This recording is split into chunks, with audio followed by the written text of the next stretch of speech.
Hello and welcome to Sheffield Live. My name is Baile Jallo and we are African Voices platform. Today marks 2 years since the ousting of President Alpha Conde in Guinea, a country located in West Africa.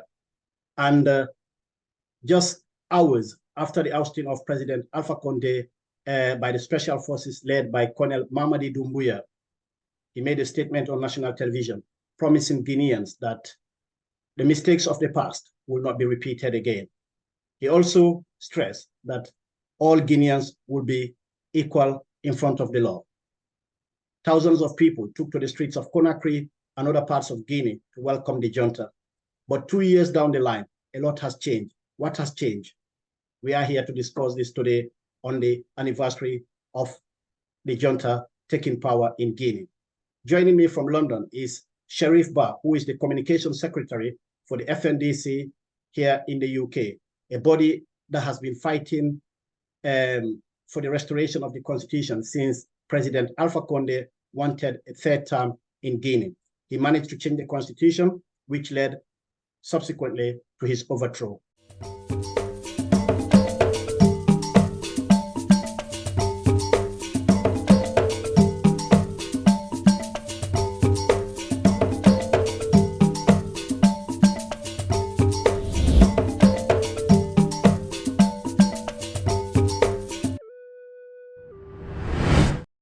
Good afternoon, Mr. Bah.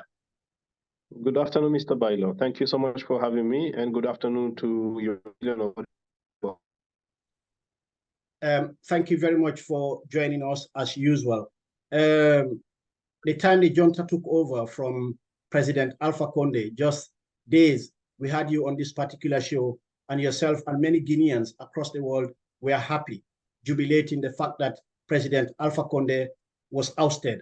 But 2 years down the line, as I stated earlier, a lot has changed. What has changed since then? Thank you so much, Mr. Bailo. And before I get into the point and answer your questions, let me first and foremost pay tribute to those who have lost their lives for the fight for the restoration of the constitution, the respect of human rights in Guinea. So as you said, after Alpha Conde tried and decided to change the constitutions, just to, again, stay for another term, which would have made it for the third term. And the Constitution of Guinea only allow politicians to just lead the country for 2 terms. That has been said, the FNDC, which is the National Front of the Defense of the Constitution in Guinea, and the political leaders all joined hands to fight against that, change of constitution, and which led on the 5th of September 2021 to a coup, where we saw rising a military junta led by Colonel Mamady Doumbouya, and who gave hope. And the statement that he delivered on the 5th of September was worth jubilating, due to the pain, due to the struggle, due to the lack of freedom, due to, the exile of political leaders and many more Guineans. As you said, on the 5th of September 2021, every Guinean around the world was jubilating. But 2 years down the line, everything that was promised by the Colonel Mamady Doumbouya, has not seen days. So literally, it's just a continuity of what he found and what he said that he was fighting. So what was that? So first and foremost today, and on the 5th of, let's talk about the 5th of September 2021. Mamady Doumbouya promised, the Guineans and the world that he will ensure that, equality is brought within the Guineans. He promised that there would not be people that dying for their freedom, just for demonstration, for asking just for the government to do the right thing.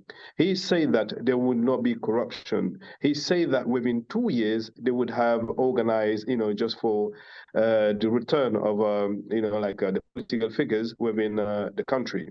Today, sadly, what we have noticed so far, so there is no dialogue. The dialogue is the key forward to organizing a fair and transparent election in the country. And secondly, we have noticed that, not only noticed, we have over 15 people that has been killed, during demonstration in Guinea, which is against what he promised. And if we also take look at what is happening in Guinea, corruption is at its highest level. So therefore, it's just a disappointment. You know, the Colonel Mamady Doumbouya, there are a few good signs, there are a few positive aspects, you know. We're expecting more from Mamady Doumbouya and his CNRD. Talking of 15 people have been killed since he took over in 2021. Yes, he promised that the mistakes of the past will not be repeated again. Is that one of the mistakes of the past that you refer to those 15 people that have been killed? And prior to him taking over, there were no signs of anyone being tried when anyone gets killed. But since he took over, you know, from my understanding is that some military personnel or security forces have been tried for shooting at civilians. Is that true? We will say there are two different matters. The military that are getting trialed at the moment is due to the event that happened in on the 28th of 28th of September 2009, during the term of the Junta led by Colonel Dadis Camara, Captain Dadis Camara. So what's happening today, certainly they have said, you know, and during one of the protests, you know, one military was, you know, captured on videos with an arm in his hand and shooting on the people. So, well, he was the only one who has been jailed. So, who has been jailed, if you can say like that. But over 15 people has been killed, and none of these, they are not investigations. There is not justice for these people. And if we talk about the justice itself, today the justice is just there to support the government in place, not to fight against the wrong that have been done on the people themselves. So that has been said, the justice itself is not working. And on the 5th of September, what Colonel Mamady Doumbouya promised to the Guineans, the justice would have been, you know, the way to lead the country throughout this transition. So what that promise has faded, has not seen days. And if we talk about corruption, as I was saying earlier, today we are at the highest peak of corruption in Guinea. So literally all promises have not been realized by Mamady Doumbouya. It's just a disappointment. When the junta took over, the first thing they did was to suspend the constitution and to suspend all protests in the country, be it in favor of the government or against the government. And just yesterday, we had, what is his name? One of his ministers, Mori Conde, you know, who is, I think, if I'm not mistaken, the security minister or one of the ministers, Mori Conde. Is he the security minister, if I'm not mistaken? Am I right? The interior minister. Okay, the interior minister, Mori Conde, suspending again all protests, as you guys had planned to protest today. He said all protests, be it in favor of the government or against the government, is not allowed. Will you say some of these killings, or in your opinion, do you think some of these killings are led to because people are told not to protest, but yet they defy the government and go out? Sometimes that is leading to some unforeseen circumstances. Well, all we can state first, you know, protest is a human right. So no one is above the law, neither the government is above the law. So therefore, it's the right for the citizens to go out and express their frustrations. So the government of Mamady Doumbouya within this transition doesn't have no right, you know, just to suspend any demonstrations. People are frustrated, you know, they betray the trust of people. So therefore, if they did not betray the trust of people, there was no need of them saying that they suspend the manifestation within the country. So that has been said. We have seen several manifestations of support of the CNRD. So of Colonel Mamady Doumbouya himself, not long ago, they organized what they call a party in one of the region in Guinea, in Kankan. So why they are two-sided? So one side can do one thing and there are no consequences, and the other side, when they want to express their frustration, there will be consequences.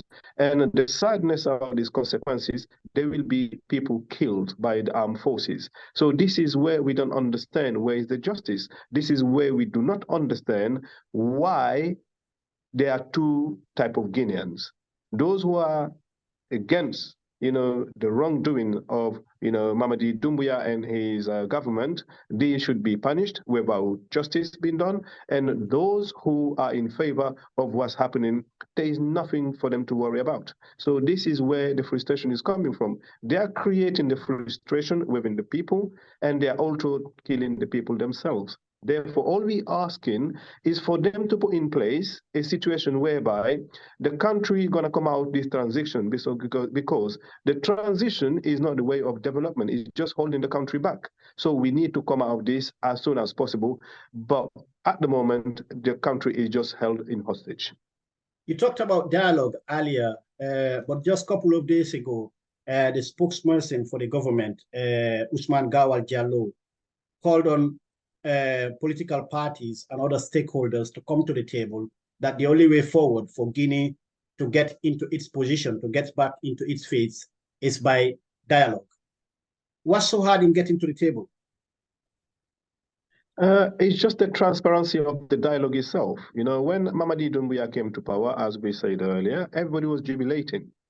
There was a trust when everybody thought that it was a junta that could have been trusted. But as time is going, that trust is fading.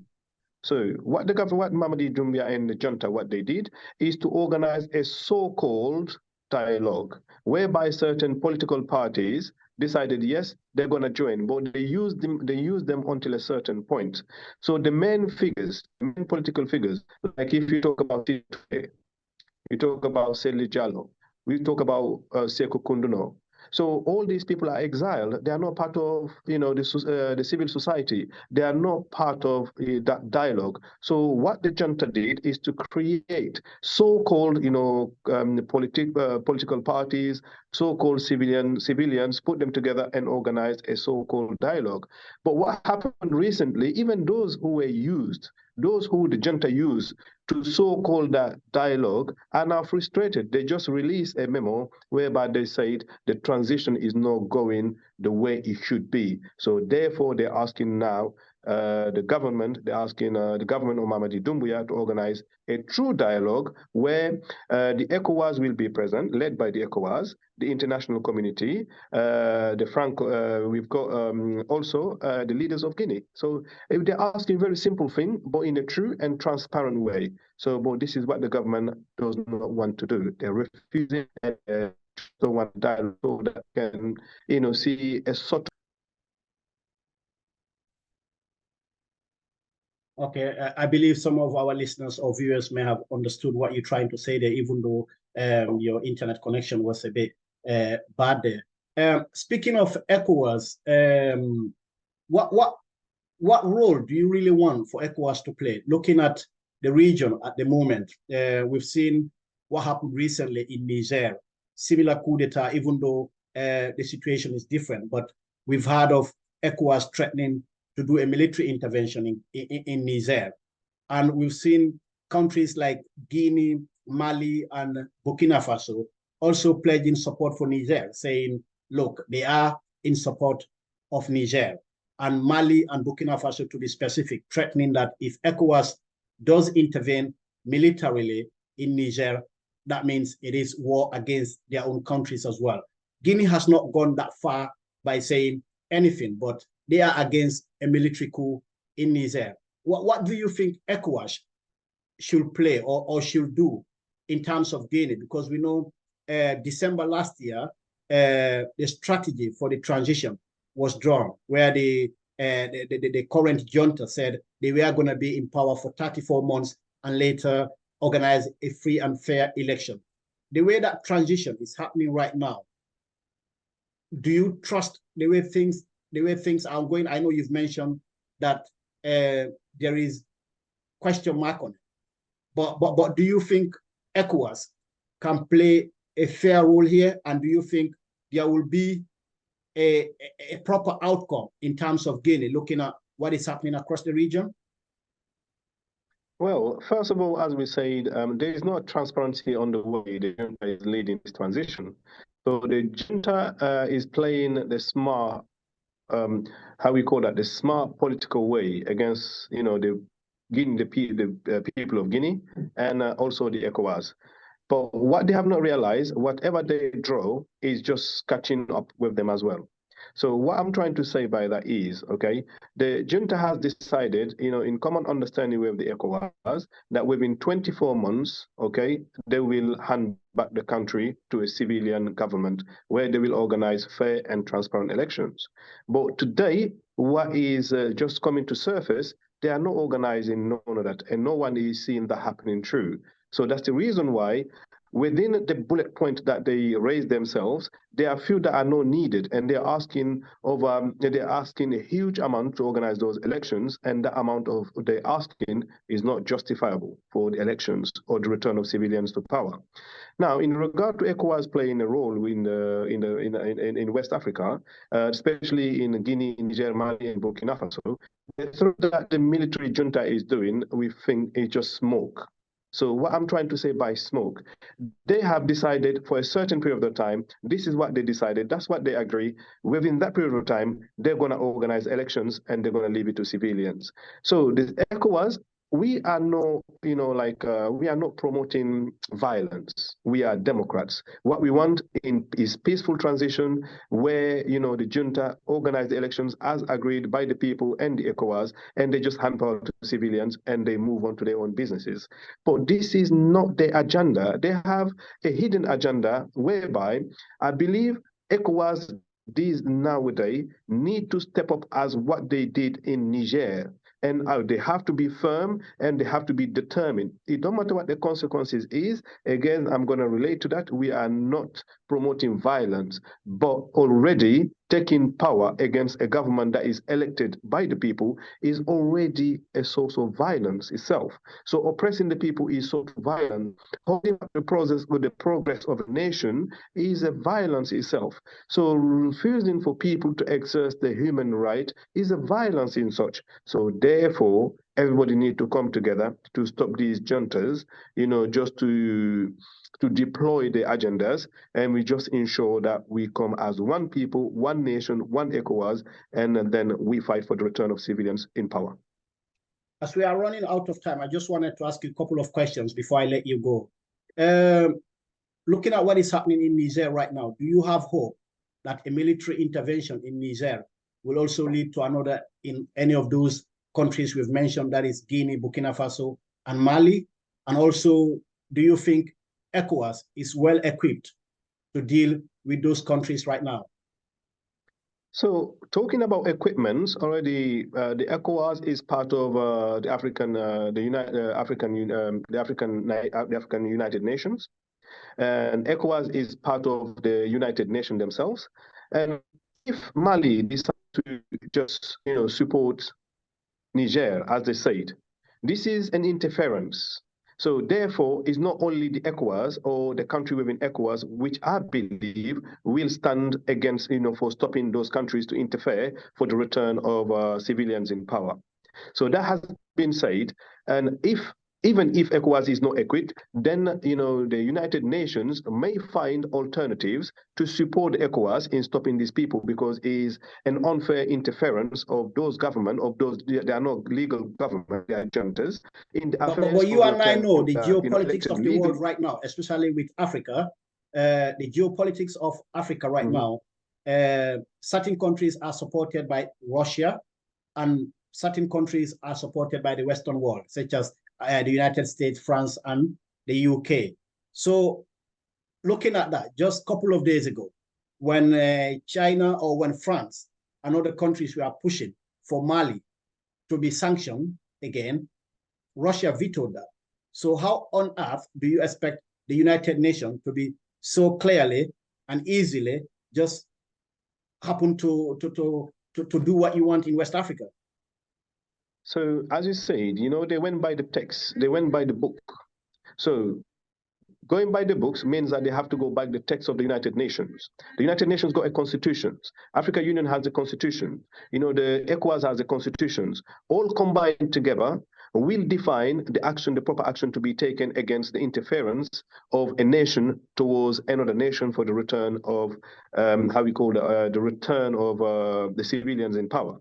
So if we take the president of Niger, he was elected not long ago, under a year ago. He was elected by his people in a fair and transparent election. And these people came just to overthrow him for any reason. So I don't see any reason why Mali should intervene, so decide to intervene, while ECOWAS is just exercising a right. They are just, doing what they are supposed to do in helping the civilian to return to power. So it's not an aggression, it's not a rebellion, it's not terrorism. Do you understand? So here, what we're trying to do, we're promoting dialogue within these countries, we're promoting non-violence. But if these juntas decide to go that way, obviously we're not going by country here. We're going by the book, by the constitution of these institutions, by the institutions of the United Nations, the ECOWAS, and the African Union. And finally, we've seen about 8 coup d'etats in 3 years in sub-Saharan Africa, specifically in West Africa and Central Africa, and the most recent that being in Gabon. I'm just wondering, what are your thoughts on French-speaking African countries where coup d'etats are happening now, I would say constantly, and what is unfolding in Gabon as well? Well, what is happening in French-speaking countries, I believe, is understanding the policies of France. So we understand that a lot of leaders, especially the military, they are using the excuse France has not been fair towards, in terms of fairness and transparency in terms of business. But we are not talking about business here. France as a country has a diplomatic institution, which is the ambassadors within these countries. And also French business people are in Gabon, French business people are in Guinea, Mali, Burkina Faso, so on and so forth. Therefore, if business are not sealed properly, it should be dealt in a business way. It shouldn't be leading to just affecting the democratic, the democratical institutions of these countries. So what I believe here, for me, is a false excuse for everyone just to focus on saying, oh, because France is there, France is doing business there. It's not France as an institution or as a government that is there. France is there, they are dealing with them, and they are not coming to dictate. These are agreements that are put on the table between France and those governments at that time. If these deals, or if those deals are not well sealed, they can be reviewed. So it's simple as that, but it doesn't mean that a military junta can wake up at any time and come and overthrow a government. Otherwise, we will go in the world, and who's going to be suffering is the people. Because these people who are doing coups, first of all, there will be corruptions at the highest level, and they will help themselves when it comes to everything within the treasury, the banks, and so on and so forth. So it will be difficult, just to investigate and find out where money was taken, where assets were destroyed, so on and so forth. But again, we just need to reframe, come to the table, and we can openly go to France, to Russia, to China, to America. Okay, this deal is not suitable for our people. This is not suitable for our government. It's not suitable for our country. So therefore, we need to review it. It can be done peacefully. It's just in a matter of dialogue. But it's not the weapons that need to talk in the 21st century. It's people that need to talk. It's just dialogue. Dialogue and dialogue. Dialogue and dialogue. We leave it at that, even though I know 2 years back, you were calling for the military to intervene in Guinea to oust Alpha Conde. But that is for another day and another time. Thank you very much, Mr. Bah. Thank you so much, Mr. Jallo.